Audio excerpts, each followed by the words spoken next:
On today's episode, I'm chatting with Eriona, and Eriona runs major accounts as well as Vault Digital Transformation. She runs Vault Digital Transformation after taking major accounts for a proper digital transition over years and years. But when I then completed ACCA, we were looking at people mentioning MTD and things like that. And I went to an accounting conference and saw this world that I didn't know existed. But when I saw this, I went back to the office and I was like, guys, this isn't about being compliant. This is about providing a completely different level of service. Fast forward to COVID, guess what? We were fully digital. Yeah. We did not have a single second of closure in our office. At that point, my dad was like, here you go. Thank you so much. I understand what you've done now. If I have a dream, I really focus on making it happen. I always say to myself, am I healthy? Everything is working. Pretty much, why can't I do it? And the only thing that's limiting us is hit this. So it's a really great chat we have today. So I hope you really enjoy. This is the Eardley Bird Podcast with me, Oli Eardley. And as always, it's powered by our people. Hello. So first of all, how are you doing, Eriona? Not bad, thank you. It's Monday, ready to start the week again. Yeah, perfect. Yeah. And so I just wanted to dive straight in. I want to ask you, who is Eriona, just for those listening? That's a great question. Who's Eriona? So I am an accountant, technically. By trade, I run Majors Accounts, which is a small accountancy, family-run accountancy practice based in Southeast London. I have a huge interest in fintech and seeing how we can utilise that to help businesses kind of work in a better way, more efficient way, specifically in the accountancy sector. So I do a lot in helping other accountants kind of digitize their practice, which is what I did with mine. And I also love property development, something that I've done since I was 20 years old. And I'm also a mum, so I've got to fit that somewhere into the mix as well. But yeah, great question. Who's Eriona? A bit of everything. Amazing. And it's probably a good place to start would be Majors then. So could you talk us through your background there and how you got started there? Yeah, so I was 13 years old when my dad started up the practice. He was brave enough to just say, I'm going to try this out. And obviously, when you start a new business, you can't necessarily afford staff. So I was the full-time bookkeeper, well, part-time bookkeeper. I was there every weekend because we were open 7 days a week. So Saturday, Sundays, holidays, whatever it might be, I was there. So I kind of grew up with the business. Mm-hmm. And when it came to when I was 18 years old, I'd finished college and it was deciding, what do I do next? When I was younger, to be honest, I always wanted to do law. But obviously, once you've grown up with the business, of course, the natural step was to get into accountancy. Mm-hmm. So I went straight into ACCA. I thought, what's the point wasting 3 years at uni? Because when I was studying, there weren't that many exemptions as there are now. So you'd have to do 3 years of uni and then go straight into ACCA. And I think you get 3 exemptions out of the 14 exams that were there. Mm-hmm. So you're pretty much still doing everything from scratch. And I thought I could do the first 3 exams in 3 months. I've got this. I didn't know how hard the jump was going to be. Like, I went from being a student that, top student in school, and then coming to ACCA. And when I did my first few exams, we did the mocks. I was like, over the summer, I've just become dumb. I was like, I can't do this. This is so hard. What's wrong with me? But it was probably the hardest qualification I've ever done. But I went through ACCA. In that time, I was also working at the business, kind of getting those basics and moving along the ladder. Because the reason it's called Majors Accounts is because my dad was a major in the army. Mm-hmm. So you can imagine what it was like growing up with him and the kind of training that I got in all areas of my life, not just in accountancy. But the way that he taught me was very much figure it out. It wasn't, here, let me train you every step of the way. It's, you've got to do this, figure out how you might need to do that. Use whatever you want as your resource. Mm-hmm. So it was the hardest thing for me at the time. I was like crying so much. I was like, can't figure this out. What am I supposed to do? Especially when you're young, right? And not supposed to be working. But it taught me, I think, the best skill for life. Because now if there's something that I need to do, I'll figure it out because I've just been used to figuring stuff out, Yeah. right? So whether that's asking other people, whether it's using the internet, whatever, but we can figure it out. I'm not going to just sit there and get stuck with something. But when I then completed ACCA, we were looking at people mentioning MTD and things like that. We didn't really know what it was. So I thought, let me just do a bit of research to see what we need to make our clients compliant. And I went to an accounting conference and saw this world that I didn't know existed, which was like the whole fintech world. We used Excel and paper-based everything for everything. Yeah. Right? So we were as traditional as you could imagine. And at that point, we had a client base of like 500 clients, a team that was sizable as well. So we were doing well. But when I saw this, I went back to the office and I was like, guys, this isn't about being compliant. This is about providing a completely different level of service to our team, to our clients, sorry. And everyone thought I'd lost my mind, but I was really determined I have this idea. I'm just going to go for it. On paper, it made sense. So I couldn't understand why I would not be able to execute it, right? So I just thought, I'm going to go for it. If it works, it works. If it doesn't, I've tried.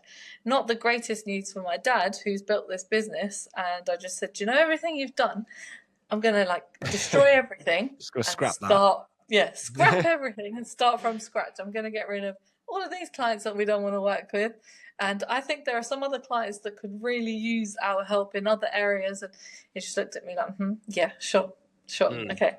And to be honest, the first 6 months were not easy. Everyone was against it, the team, you know, everyone involved. But after 6 months, I just thought, I'm putting my foot down now. I really want to make this dream that I had visualized like in my head a reality.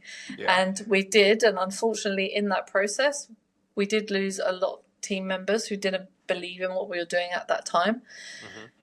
But fast forward to COVID, guess what? We were fully digital.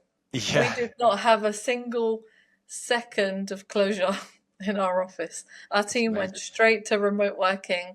We were able to help our clients where other accountants had furloughed like 80% of their team.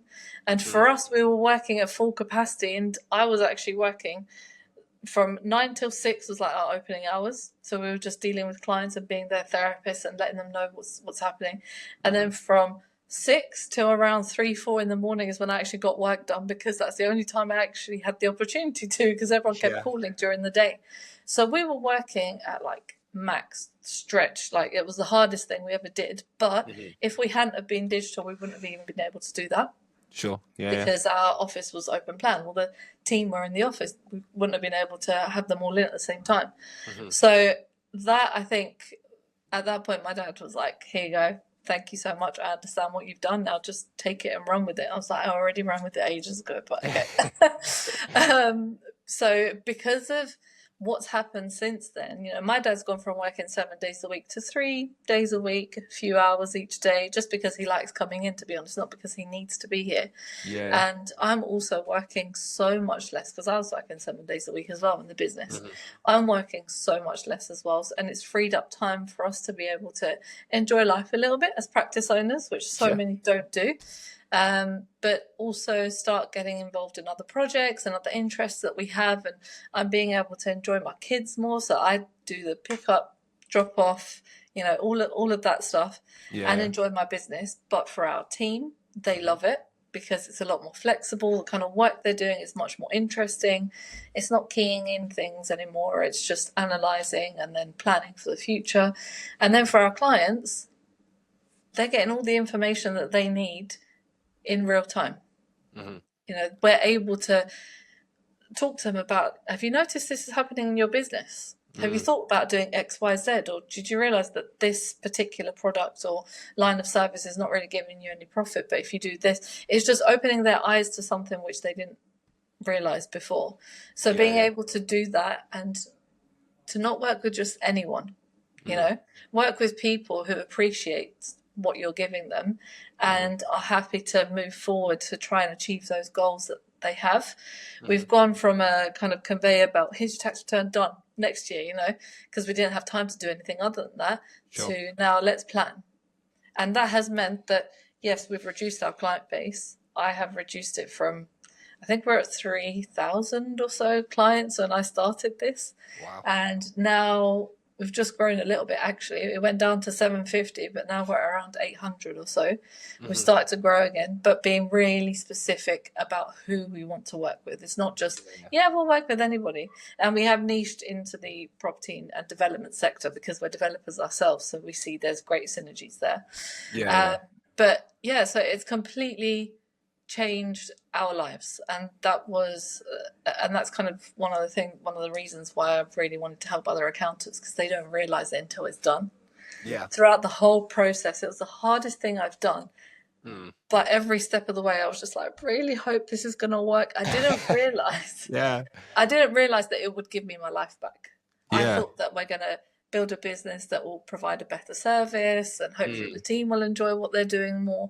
But I didn't for once think what it would do to me, because I was so focused in the business. Sure, yeah. But it's changed my life, honestly. I mean, when you're at this conference then, and you were like, okay, this is the way I want to go.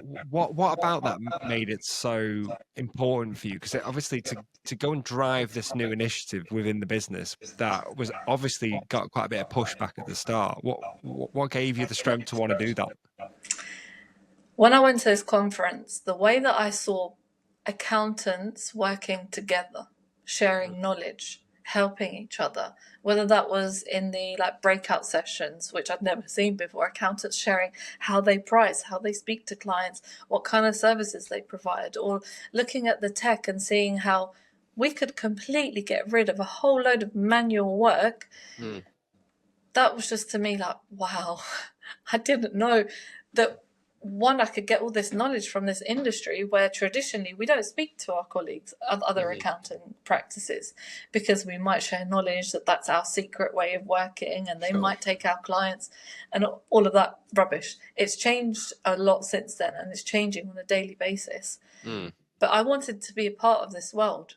I wanted to be a part of a world that we can help each other be better, but also the kind of service that we wanted to provide. It was something that for me was like, this is where the future's going to go, and I want to be there as soon as possible. People are doing it now, and honestly, when I left there, I felt like every second that was going past, we were falling further and further behind, even though I would say generally in our industry, we were already a little bit ahead of the majority of the market, if you want to say. But when I saw that, I was just like, we're so behind. Like every second that went past, I was literally like, we need to do this because we're wasting time. Because the gains, the efficiencies that I saw that we could kind of bring into our office, and the difference that we could make to the business was huge. And the longer we left it, the worse it was. Yeah, exactly. Was the key benefits of this was the fact that you can spend more time with the actual clients, advising them, or actually working on the customer service side of what you do? It was to do with the service, to be honest, that we could provide to them. So by getting rid of all the data entry and those kind of mundane tasks that the team didn't like, that could free up their time to then have more time to call the client, say, hey, how are you doing? How's business doing? What are your plans for the future? Even just phone calls like that, within half an hour, you come up with a whole list of things that you didn't know was going on in the client's business, and they didn't know you could help with. So there's that opportunity there to upsell, but also to actually help them without them having to struggle going out to the market to try and find someone who could help them with that. So that can help strengthen our foundations and relationships with them, because it's hard to find that all-in-one, one-stop shop for absolutely everything. Sure. And that trust is built, and I just wanted something that could ensure we have a great legacy with the clients that we currently have, and hopefully help them to grow in whatever their dreams were that they wanted to achieve them. Sure. And what was the main resistance that you got to it? It seems like there was a bit of resistance when you first introduced this. There was, the main resistance was from the team. Because, again, not many people were talking about it. So I'd lost my mind, according to everyone. Right. It was, and to be honest, it makes sense, because they just thought the client base we have, they're not very tech savvy.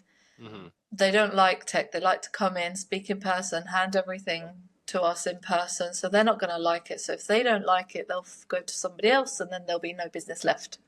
I think that was the general fear, or one of them. The other is, okay, are you bringing in tech to get rid of us so you no longer need us? Right. Okay. And I think they're the two greatest misconceptions. The first one, the clients are basically, we have trained them to work with us in a certain way.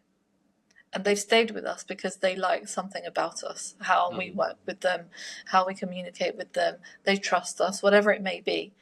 But we can retrain them in the way that if we tell them, listen, this way is better and it will help us to provide a better service, better communication between the both of us, they will slowly but surely get on with this new way of working. And I was worried that that would be the biggest blocker, but it actually wasn't. We went to the clients, we said, this is what's happening, the world is changing. You're not going to have to waste hours, or for some clients, even the whole day to come and see us. We could just have a meeting from wherever you are, send us the information through all these apps, and we're not going to waste your time asking, where's this receipt and that receipt and things like that. So they were okay. But the team, I think that fear of, are you getting rid of us, probably was strongest. What over time, I had to work on the communication styles with them to let them know that what I actually want is you. I want your knowledge and your experience, and using the tech, I want to help you to make your job easier so you can take that knowledge that you have and replicate it and go speak to all the clients. See what else we can do for them. I don't want you didn't go through a qualification like ACCA to sit there and copy things out of a receipt. You're analysing things that are really quite difficult. Those exams are crazy. Why not now finally put that into practice? So that's what I really wanted them to do. It wasn't the copying stuff out. That's not helping anyone. It's, you've built up all this experience. Let's now put it into practice. So I think over time it got better, where I realised that, okay, this is the fear here. So getting them involved then at every step of the way when we were choosing tech, getting their opinions, telling them, asking them kind of, what's next? What do you think we need to improve in how we're working? Yeah. If they said something, does anyone have any ideas of what to use? They made suggestions. I then went and researched, and then we looked at all of them, and I let them make the decision on what we're going to use, because once they make the decision, they're accountable. So they're going to be the ones to make sure it's a success. Whereas if I say, here you go, make this work, then it's more of a, well, you haven't asked us, you're forcing this upon us, so fine, we'll try, but it's never going to be as successful. So over time, I got better at it. I think when I first started, I was just like, guys, we need to do this. So I was just like, let's implement this. But again, I was doing a lot of research into it. They didn't have as much time as I did to focus on that. But over time, it got better. Yeah, that makes sense. So with the business then in general, so you mentioned how did you sort of downsize the amount of clients, but you're more focused on quality of clients. Could you talk us through why you did that, first of all? Yeah, absolutely. One of the main reasons I think I reduced the client base was during COVID, when we were pretty much digital at that point when it started. I had some clients that, we've helped over the years. We've gone above and beyond and never charged anything extra. It was more to help that relationship. They were the ones that during COVID, when my mum and dad, they became very, very sick. Okay, they couldn't get out of bed for 5 weeks, and that never happened with them. Through my whole life, I've never seen them sick, right? They always went to work. So not being able to get out of bed meant that they were seriously ill. So I was managing everything. And some clients called and that we want to speak to your dad to find out what is this thing that's happening, what's the government going to do? And I'm like, listen, I can tell you all that information, but right now he's unable to speak. And they were like, I don't care how ill he is, he needs to respond to me right now and answer the phone. And I was like, okay, it hit me. I was like, what are we working for? If I get to my dad's age and I have that kind of, what would you call it, a thank you or appreciation for the work by someone saying something like that, who you've helped so much. I just thought, this isn't worth it. I don't want to work with just anyone. I want to work with people who you can speak to on a human level. And you know what? Those who we provided a service, they paid for us, and that's it. They said thank you and carried on, and that was all. They were the ones that were more understanding. They appreciated everything, and they said, listen, I know that you must be really busy right now. If there's anything that we can do to help you, let us know. And I was like, these are from people that we haven't done anything extra special for compared to those that we did go above and beyond. And I just thought, life is too short. I don't want to work with everyone. So let's focus on, if we want to provide that better service, then we can't do that with all the clients we had, because trying to change everyone's mind with what you need and the risk appetite and things that they want to get involved with is not going to be the same. Let's focus on who is our ideal avatar of a client. And then let's go out to the client base and see who we can help and who has the right mindset to work with us in this way. And that's when it started raining disengagement letters. And I said to my dad, I was like, things are going to change. If we ever get out of this, it's going to be raining disengagement letters. And I'm going to reduce our business to something that we can actually enjoy and our team will enjoy, because these are also the same people that were calling and swearing at our team. And I was just like, I'm not having that. I had a client that called and swore, and he had 7 businesses. I was like, thanks very much, but we're going to disengage. He's like, but why? I was just angry. I was like, it's not my team's fault that you're angry, and you can't speak to them in a certain way, because that will affect how they feel at work, and they're not going to be able to perform at their best. They're not going to be happy to come into work at all. So I just don't want that kind of culture. So I got really good at identifying who I wanted to work with. And I have to be honest, it was risky. But now we are at the same level of income as we were with 3,500 clients. And you know what? I love speaking to my clients. There's one client I probably speak to 3-4 times a day. Sorry, a week, not a day. That's good. That's a really great one. That's a lot. But because he's planning to grow and expand his business, and for everything he does, he calls me. He's like, Eriona, I've got this idea. What do you think we can do? I'm like, okay, I've got someone that can help with that. We could do X, Y, Z, whatever it might be. But it's so much more interesting. And I love that relationship that we have with them. You know, I can go there and they're showing me around like new sites. We actually went to see them. They're showing us around new sites that they're planning to take on and how everything would work. And whilst we're there, we got to see what's actually important to them, not what they tell us is important. They don't realize it. As they're speaking, you see the passion coming through. It's like, right, I know where I need to focus on. What you actually need is this, this, this. And that's where we help to tackle whatever it might be that they need. But for me, it's just so much fun. I don't sit there when I see the phone and this person's calling me again. For God's sake, I don't want to answer that. It's I wonder what they're doing today. You know, so I love it, and I think that they're liking this new service. And the team, obviously, it's a whole different experience because they're not having to have 3,500 touch points. You know, it's 800, and they're doing more, but it's more for the same client. And they're able to see the progression of what's happening with this client and what their goals are, and get more involved in the day to day.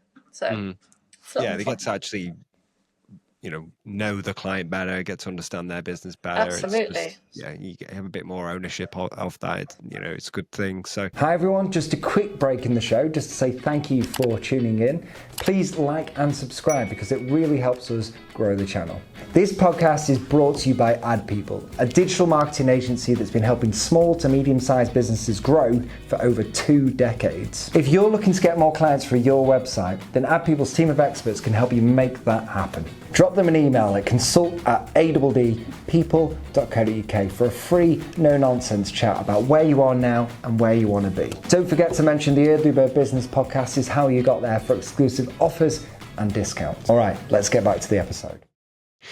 Yeah, amazing. Love that. So you've reduced the client numbers, but income-wise, pretty much on par. So that's amazing. It's like everyone's dream scenario, right?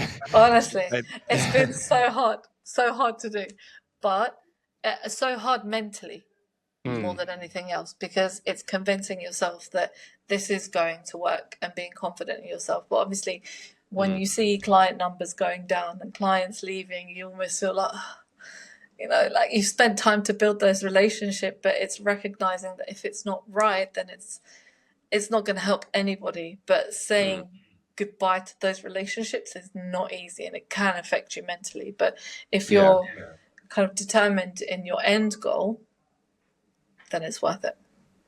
I mean, what do you do to build up your client base and get more clients? Is it just through word of mouth, people who know you, or do you do any It, marketing? do you know, it has been majority through word of mouth. Mhm. We have spent some time on marketing on our website. I'm Mhm. trying to actively do more videos that will Mhm. help and put out on social media that will help that niche that we're looking for. And Mhm. it has made a difference, if I'm honest. We have had some really amazing clients find us from that because they've spent time following our journey. But with Yeah, social media, what I've found is it takes time for them to trust you because you're a stranger, right? So I had one person that had been following me for 3 years and then decided that they wanted to be a client. They knew my journey probably better than I did with the things that I'd put out. But by that point, when they said that we'd like to join, they were Mhm. already sold. There was nothing that I Yeah, needed to do to convince them. So we are seeing that is becoming increasingly important. So getting as much kind of information and knowledge out there for that particular industry has been really important. Mm. But I'd still say number one is word of mouth. If you're bringing in the right kind of clients, they generally hang around with similar Yeah, people, yeah. right? So then they're letting other people know that I've joined this accountancy firm, they've made a difference, go speak to them, and that's our opportunity to get in front of someone. But something we did actually last month was we went to we had a contact in Wales who said, you know, there was a business group over their community that were having trouble and they didn't really understand this whole accountancy and finance side and what they could do. We asked them to bring them all together and we went and did a whole session on something that we think is really important for them to know. Completely free, but we came out of that with 10 clients, 10 big Wow. clients. Yeah, yeah. So totally worth the drive. Yeah, 100%. But they are now telling other people who weren't there, Mm. and this community, you know, it is pretty large, but in that room there were only 50 at that time. They're very skeptical and Yeah, yeah. what do they, because they're all big businessmen. It's not someone who's just started, but they weren't Yeah, yeah. getting the right advice. They didn't have the right information, and not because it was necessarily their accountant's fault, but they didn't have that time to speak to their accountants to let them know what their plans are and what they're doing. Right? So just having the opportunity to be in front of them and say, if you're at this level, you should be considering X, Y, Z, kind of got their mind thinking. Some of them are like, I'm going to my accountant's tomorrow. Why didn't I know any of this stuff? I need to find out. So some, it was that they went to speak to their accountants, which for me is still a good outcome because they're getting a much better outcome with their business, you know. Yeah. But a lot of them have joined us and they're creating more things with bigger communities. So there's an opportunity there. That in-person thing I think is still really Yeah. important. No, 100%. Especially if you can find groups of your ideal clients that are in a community together, if you can get in front of them, it's perfect. That's great. So you got word of mouth really strong. Personal brands obviously pretty strong with you, Eriona. So you've obviously got a good amount of people that follow you and all the rest of it. And then obviously if you can get more of those sort of events, that sounds like a great plan. I'd love to discuss the other side of the business then, rather than majors. So the digital transformation side. Is it Vault Digital? Is that the name? Just before I Yes. butcher it. Yeah. Bolt Digital is the Talk us business through that. that I started last year now, actually. Wow, time flies. Yeah, but it was the reason that I started that was because genuinely I want to give other practice owners the life that I have now. When I say that, I mean the capacity to do whatever it is that they want. Some people may say that I'd love the capacity to do more of the work that I love in my firm. Amazing. Some say I want the capacity to just not work all the time, go on holiday or be with my kids or pursue a passion that they always wanted to, which they couldn't because they didn't have the time. But it's just giving them their lives back. That's my goal. Amazing. And typically, how would you work with them? How would it happen? So initially I will start off with a few days getting to know them and their business. So I'll go in, I'll speak to the owners, the team, to really find out where they think things are lacking, where they think things are going wrong, what they would see as an ideal state for their business, and then go through their processes and all the systems they use and I'll pull together a report of exactly what I found, where they are now, what I think they need to do to change, whether that's processes, systems change, people change, whatever it might be. And I'll provide them with that report. At that point, they're able to decide if they want to go ahead with it, because I know some people will be like, okay, that feels like it's a really big project. I'm not sure I'm quite ready.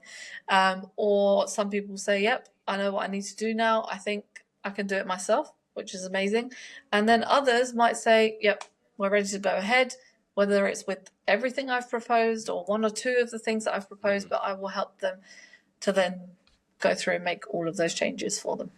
Sure. And so it's all kind of bespoke to those guys. And is it really a long-term thing, or can a business really transform over a couple of months? How would it typically work? So what I call this is bringing your firm up to date. Okay. To what's available right now. We transformed years ago, but I'm always looking for new things and things that I need to adapt and change in my own firm. But it's just making sure that at least you're at a level playing field, that, okay, you're up to the point where you're using all the best tech right now and have the right systems, people are trained as they should be. And it should give you the capacity to then, or have somebody dedicated who can keep an eye out of what else is out there, what will change in the future, and see whether there are things that can be changed moving forward. I don't think with this or with anything in life, it's never going to be perfect because things are changing so quickly. Sure, yeah. But let's get you up to a point where this is really good, and we're going to keep looking and improving if there is anything out there that we can improve on a daily basis. Do you ever get any pushback from accountants about changing? Yeah, I've had one of the comments that I've had was, I don't really know why you're here because I know what I need to do. That was in the first meeting. But which, is absolutely fine. But then that's up to me to show them why I'm there and what I think needs to be changed, and to quantify that in monetary terms as well. But also backed up from what the team are saying, because there's always a disconnect, I feel, from the practice owners and the team, because they've got different goals, right? So what the practice owner thinks is right or wrong doesn't necessarily mean what the team think is right or wrong. It took me ages to get out of that mindset until I almost allowed my team to run my business. And I said, you guys are the ones that are doing the day-to-day work.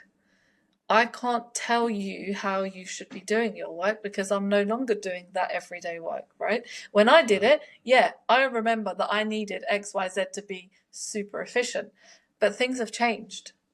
The way that we're working has changed. So although I can go in and say, I think these systems will work together really well, but you tell me, how would you, if I gave you this workflow and these systems, would that be correct? Or is there something that needs to change? Right. So I think bringing them together and then highlighting to them that actually what you think is going on is not what's going on. And this is how the team are feeling. And did you know that some of them absolutely would love to be able to get involved and give that feedback, but they feel like they can't, or they don't know where the business is even going, so they don't know what kind of feedback to give. Yeah. So it's things like that which fall under this. Although it's digital transformation, it's more business transformation, I guess, because we're looking at absolutely everything in the business, not just the tech, because the tech is there as an enabler to help the people who are doing the job. But if you've got, like in one firm, one piece of work was not duplicated, but it was being done 4 times from different departments. And it didn't make any sense cutting all of that out. I think I projected something like up to 400,000 savings. So it was a big team as well.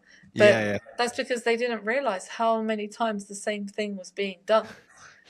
Yeah. There must be so many different examples of that sort of thing that goes on within businesses where it's just processes could just be optimized and improved, either through tech or even outside of tech. Exactly that. So that's why I say it's not just tech. There's so much involved in this. And I think where I am really well placed is being an accountant, being a practice owner. I I get exactly what's going on, and having been through and every day, even now, with our own team and, you know, in the past, you start to, it's that mindset shift. You start to come out and zoom out a little bit and try and see the bigger picture rather than, oh my gosh, this is just my practice. No one understands the stress that I'm going through, and I've got to make this a success. But it's zooming out and seeing actually you've got people around you that are the right people to help you, or may not be. That's something that will come out of this as well. And just make sure that you place everybody in the right place, because if there are people in the wrong places, you're never going to get anywhere. We had a team member once who we employed because I absolutely loved him as a person. I was like, he's exactly like culture fit really well with our team. But what we employed him for, he just could not get his head around. I moved him 3-4 times because I didn't want to lose him, because I could see he's dedicated and he's willing to learn, and you can't find that very easily nowadays. So when I found exactly where to put him, he excelled in that department.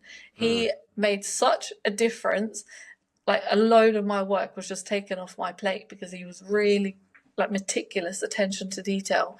And I was involved in like HMRC investigations and stuff like that, where I really needed time to go through and look at the figures. He was great at that. I got rid of all of that work that freed up my time to focus on training the client on what they needed to be aware of and things like that. So that's where having the right people in the right places is so important.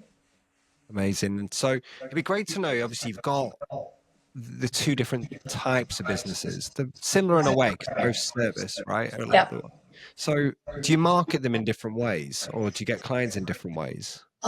Yeah, I mean, I've spent a lot of time networking, getting to know a lot of people in industry. So a lot of it has been from people in industry that have referred people to me. So that's been amazing. And I think LinkedIn is probably what's helped more for Vault. For majors, because it's quite an established business now, it's mostly the word of mouth from existing clients, whilst the social media is starting to creep up. It's nowhere near on par with how I'm finding clients with Vault. Vault is very much, you know, people that I have known in industry and who may have seen me on social media and seen my journey and what I've done. That's how I'm finding those particular clients. Sure. And do you have any, what would you say your goals are for the two separate businesses? Where do you want to take each one? So Majors is going through a bit of a transition right now. I mentioned that we've really niched into our property development and construction. So we are now we're scaling up the property development side that we are in as a family as well. So Great.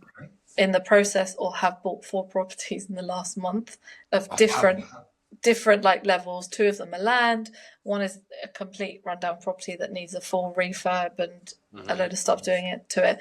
Another is just a small flat that needs a bit of renovation, and then it could be let out. So we're trying to look at loads of different projects to then take our existing construction clients to these sites, not to show them how we're building because they're experts in that, they know what they're doing, but to show them the process of what we're going through so they can do that with their own properties, not developing for other people, but developing their own. And for a lot of them, that's their dream. But it's just, how do we set up what is a tax structure? First of all, can I buy property through a company? I didn't know I could.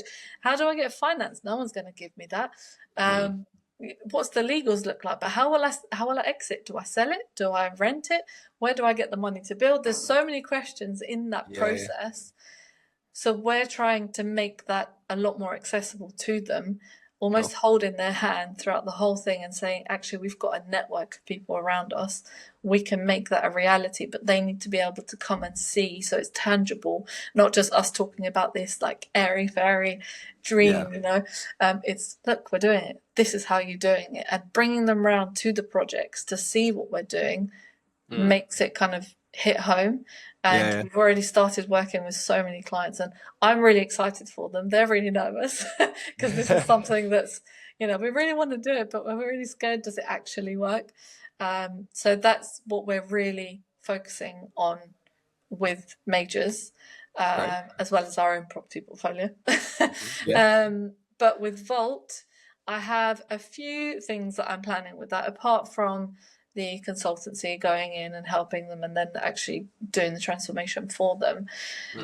I'm going to be soon to publish some courses where those who maybe can't afford a consultant, they're a bit nervous to let anybody come into their business, because there are still those that don't necessarily have a great network. They're not used to speaking and allowing other people to see what's going on in their business. Just giving them the tools for them to start identifying where they are, what they need to do, and what next steps could be, until they get to a point where, one, they may be able to do quite a lot themselves, but two, maybe open their minds a little bit to then say, okay, I roughly know where I am, what I need to do, now I need help, and then they can look for someone to help them, whether that's me or anyone else, but just give them the right tools to help them make the decisions for what they need to do next. Sure. So mixture of different things. Yeah, you're extremely busy person, Eriona. Just trying to think of how you find the time. Tell me about it. I don't know. Property development, accountancy, digital This is the transformation. question. Honestly, this is a question that I get all the time, but I don't know, I just put my head down and get it done. It's difficult with kids, but I'm very lucky that I've got my parents that help me out a lot with my kids as well, where I need to go and do whatever I need to do. But yeah, it's just, if I have a dream, I really focus on making it happen. I'm like dead set on that. And I say to my dad, it's your own fault, you built me to be headstrong. Yeah. That's that major. Exactly. I've done my whole, I've served my time in the army, okay? Like my whole childhood, I've got it. So I know how it works. I think that's probably what's helped me to have that motivation, that drive to say, I'm going to make this a success. And you know what? Once you've been through a few things in life as well, you start to realize, and you look, I listen to so many things from inspiring people, listening to their stories, because that, I feed off of that. I love when I see people, their journey, where they've gone from like nothing to success, and seeing how they did that, that gives me so much inspiration. I'm like, I can do it too, you know? And I always say to myself, am I healthy? You know, everything is working pretty much. Why can't I do it? And the only thing that's limiting us is this. If we can work with our mind to say there is actually nothing stopping us, then we will find a way of making it a success. And that's kind of the mindset that I've had growing up, and what keeps me going at the moment. No, I think that's amazing. I think that's such a great place as well. I'll to stop and to seal off the episode is just that, such a positive message at the end. So if anyone wanted to follow you, get in touch with you, how would they go about doing that, Eriona? I'm on LinkedIn as Eriona Bajrakurtaj, and on social and on Instagram for Majors. Our website is majorsaccounts.com, and for Vault as well, it's vaultdigital.ai. But yeah, if anyone wanted to get in contact with me anywhere through social media, basically, I'm happy to help. Whether it's mentoring, I can't stop talking, unfortunately. If it's to help someone, I will try and help as much as I can. But yeah, all through social media. Amazing. Thank you so much for your time. Thank you. Hi everyone, thank you for tuning in. I hope you enjoyed today's episode. If you could do us a huge favour and like and subscribe. It allows us to get you more amazing guests, as well as share more practical tips on how you can grow your business online. If you are looking to grow your business online, then Ad People are here to help. They offer free, no obligation consultations that allows you to speak to more people who know what they're talking about. Simply email consult@adpeople.co.uk or see the link in the description. Other than that, I'll see you next time.